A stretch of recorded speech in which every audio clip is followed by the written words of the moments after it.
This is the Jerusalem Post Zoomcast, JPost One-on-One. Hi everyone, I'm Khaled Toameh, Palestinian and Arab Affairs correspondent for the Jerusalem Post.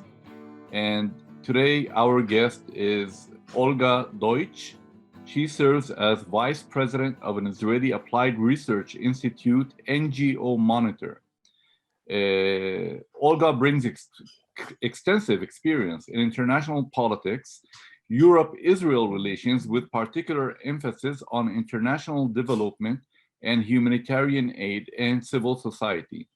She's also an expert in advocacy and building effective strategies to address attempts to delegitimize Israel, BDS, and modern anti-Semitism.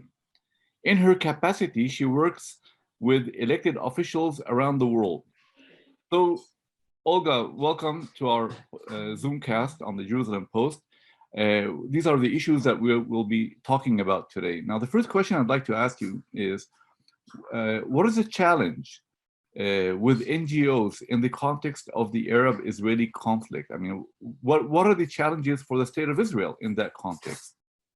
Well, first of all, Khaled, thank you for inviting me, and thank you for Jerusalem Post for picking up these important issues.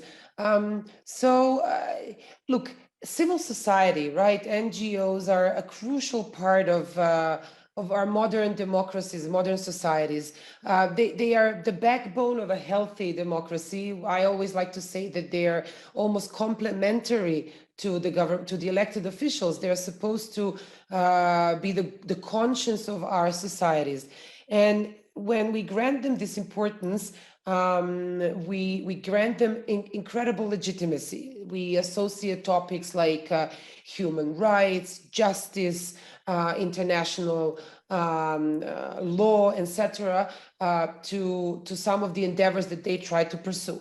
But in the context of the Arab-Israeli conflict, and this is what we at NGO Monitor focus on in our research, we unfortunately see in too many cases these organizations tend to abuse their mandate. So instead of promoting human rights or providing humanitarian aid, they oftentimes try to delegitimize the state of Israel, promote anti-Semitic narratives. They work to boycott Israel or Jews around the world. They were the ones behind, in many ways, behind the ICC case, right? The International Criminal Court in The Hague's decision to open an investigation into war crimes, alleged war crimes by the state of Israel. So we sort of find ourselves in a challenging position where we rely in many ways on the opinion of these groups. You know, the Human Rights Watch's annual report is weighted by journalists and the entire international community with our breaths held to see who are the human rights defenders and who are the human rights abusers. But at the same time, we see that mandate abused here on daily basis. How many organizations are we talking about? I mean, and where are they based? And who's funding them? I understand that you are following many of these non-governmental organizations, or NGOs as we call them. I mean, are they all like that? Are they all, would you say that most of them or all of them are engaged in the delegitimization of Israel? So in the context of the Arab-Israeli conflict, right, the human rights and humanitarian groups that in some way work within the conflict context, we are talking about a few dozens of organizations. We're not talking about hundreds. At the same time, most of them are supported, which includes funding, because funding is only part of the issue. The support and the platform that they're given is at least equally important as the money. So they're mainly funded by the EU, the UN, and other European and other governments. This is because all these have official development programs, and they promote human rights and try to provide humanitarian aid. So we estimate that around $100 million is provided by these governments annually to these groups. And have you been in touch with the funders? I mean, do you talk to the donors, and what do they say when you raise these issues about anti-Semitism, delegitimization of Israel? So it's a difficult conversation because obviously when we try to raise awareness of the abuses, right, of the organizations that they support year in, year out, right, this is oftentimes taken as criticism rather than a pursuit for transparency and accountability for the public funds that are being administered. But yes, we engage with decision makers, we engage with the administrations, and let's say that the administrations usually take this with a lot of reserve, but the elected officials are very eager to critically look into how taxpayers' money is being spent. So I can tell you that last year alone, our research helped cut $4.4 million in funding to some of these anti-Israel-oriented NGOs. This year alone, the EU, the Netherlands, the Dutch government, and the Belgian government opened official investigations into potential abuses of their funds that might have been diverted to terror-related causes through NGOs. So although the conversation is sometimes difficult because it is controversial, there is a growing tendency of a demand, a grassroots demand for more accountability by governments and how the funds are being spent. You know, we just watched Washington go into a month, if not longer, discussion over how US aid was administered in Afghanistan and whether it was effective. Well, in many ways, it's a similar discussion. It is, are we doing what we are supposed to be doing? It is okay that we want to promote human rights and we want to support, Palestinian endeavors to create a sustainable society, but are we really achieving that? Or are we just perpetuating the problem by not calling the real issues by their name? Because what we see on the ground, for example, instead of Palestinian women NGOs dealing with domestic violence or the place of a Palestinian woman in the society or the gaps in paychecks or unemployment, etc., the women organizations are being politicized and everything becomes a discussion of yes occupation, no occupation, yes settlers, no settlers. How And would that's you, Olga, respond to critics who say that this is a breach of freedom of speech, for example, that you're trying to restrict the freedom of speech of Palestinians? Well, I don't. It's really not a relevant comment because we are at no moment, at no given moment will we say that we oppose anyone saying anything, right? We are an NGO too. We are a non-governmental organization and we believe in an open dialogue. We also don't engage with Palestinian or other NGOs. We engage with donor governments because there is a substantial difference between you or me wanting to support a cause and a government spending taxpayers' money. So if a government says we promote human rights, but we are against terror, right? We condemn terror and we do not want our funding to go to terror-related causes. NGOs should not be immune to that. And we have had cases in 2019, Israel arrested a 50 people PFLP cell that was over charges for the they were charged for being responsible for the murder of Rina Schnurb in a terror attack. Now, at least 5 of these 50 were senior employees of Palestinian human rights NGOs. It is not even a discussion whether they are terrorists or not, because a lot of the questions are they condemned or not? You would agree with me that when we talk about human rights organizations, there should be not even a glimpse of a doubt, like that these are not the people that we want to promote human rights or provide humanitarian aid. So we have absolutely no issues with anyone voicing their political views, but we are definitely calling for clear red lines, what governments in their official development programs and when administering taxpayers' money should be endorsing and supporting. And I think there's a clear distinction between the two.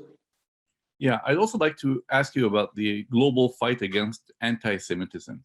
I mean, how is Israel and delegitimization connected to this issue? You know, the global fight against anti-Semitism. It's an excellent question, Khaled. So, the world has grappled over the past couple of years in trying to understand that neo-Nazi, they still exist, and they walk the streets of Europe and America and so on. And there is the old-fashioned anti-Semitism still lurking its ugly face around the globe, right? With the prejudices about Jews and Jewish control of the world, or the images of a Jew with a hooked nose and so on. But in parallel, there has been a growing trend of violence against Jews, verbal, but not only, that is Israel inspired, right? It has to do with Zionism, it has to do with the state of Israel, it has to do with the policies of the state of Israel, and the Most of it in the US or in Europe? In Europe as well. And modern countries, modern societies have been struggling with how to combine the two and how to address it, where to draw the line between criticism towards the state of Israel and anti-Semitism.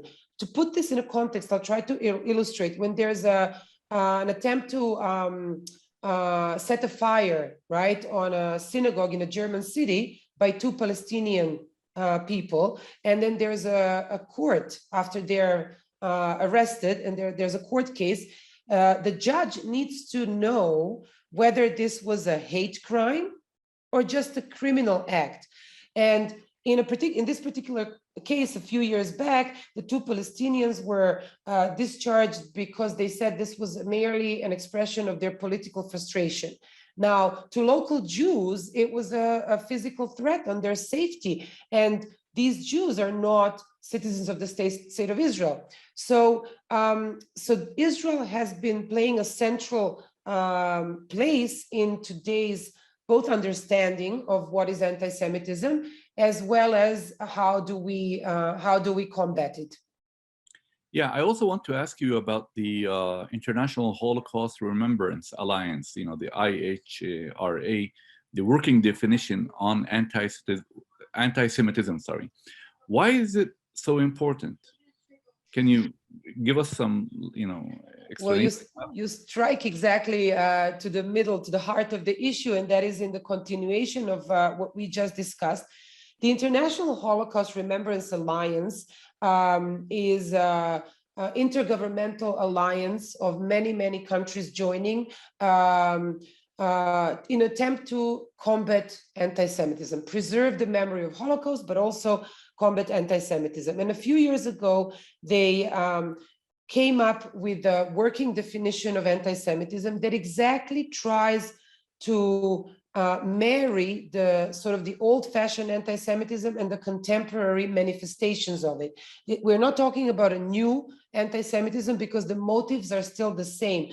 The control over the world, whether if you'd like Israelis spread the coronavirus in order to control the world, you still have the medieval motive of Jews controlling the world or Judaism being the virus, but is being put in a contemporary context of Israel as a Jewish state. So the IHRA working definition tries to define what is anti-Semitism today, and it attaches a series of examples from daily life to it. What is interesting for us, reporting from Israel, right, and for the Israeli context, that also includes examples such as blaming a Jew in Belgium or in Baltimore, right, for the policies and the decisions of the state of Israel. That is to be regarded as anti-Semitic. Singling out Israel in the international community is to be seen anti-Semitic.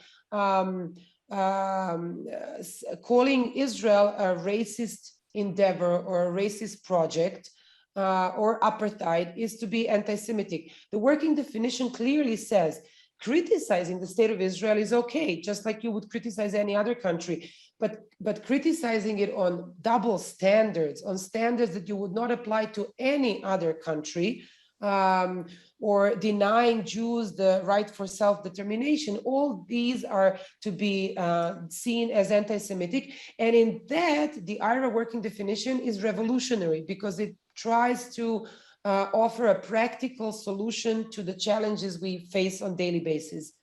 And what is NGO Monitor doing on all these issues? I mean, have you been active on this issue, on all these issues?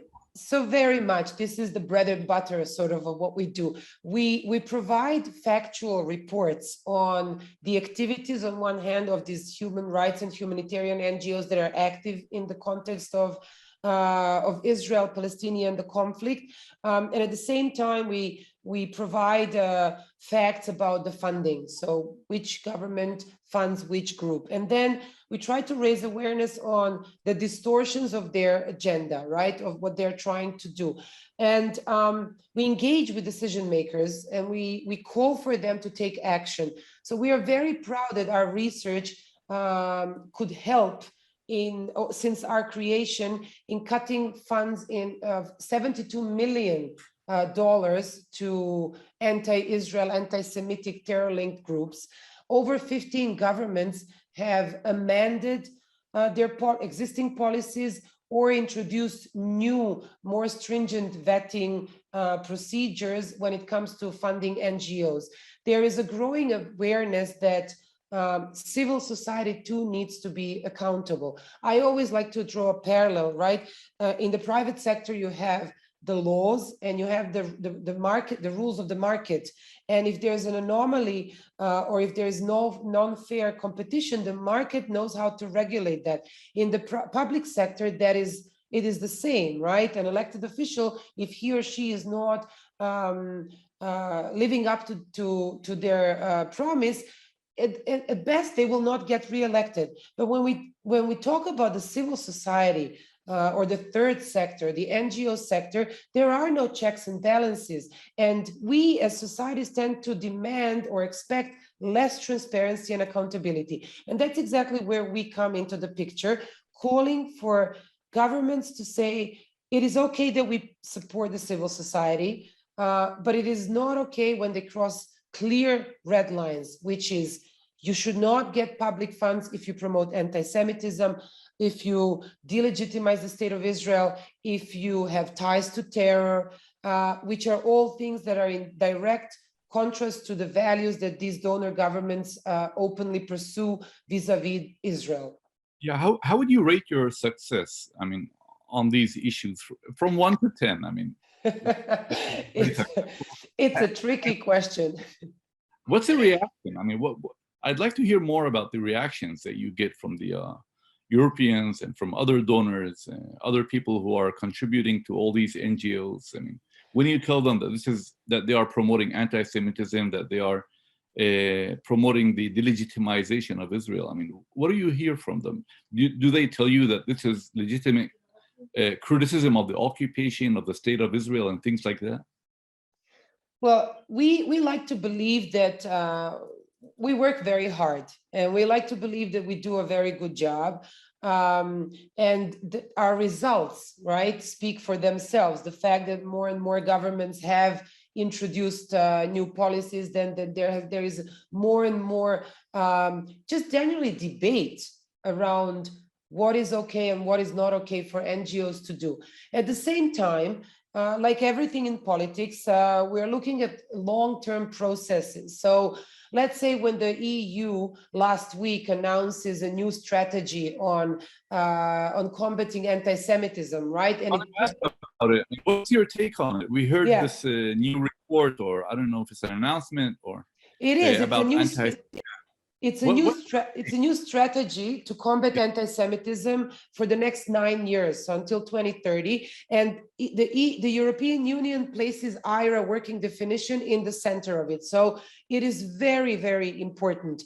And I'll tell you more than that. It was heavily reported on, but what the media missed to perhaps see, because it's a lengthy document, is that there was a whole section there talking about EU foreign affairs. They call it external actions.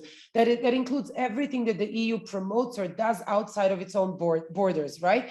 And they place the IRA working definition in the center of that too. They talk about EU funding outside of the borders, which includes everything that is funded here, including NGOs. And they say there too, hate and violence against Jews, according to IRA, will not be tolerated and will be seen anti-Semitic. So it's revolutionary. It is amazing.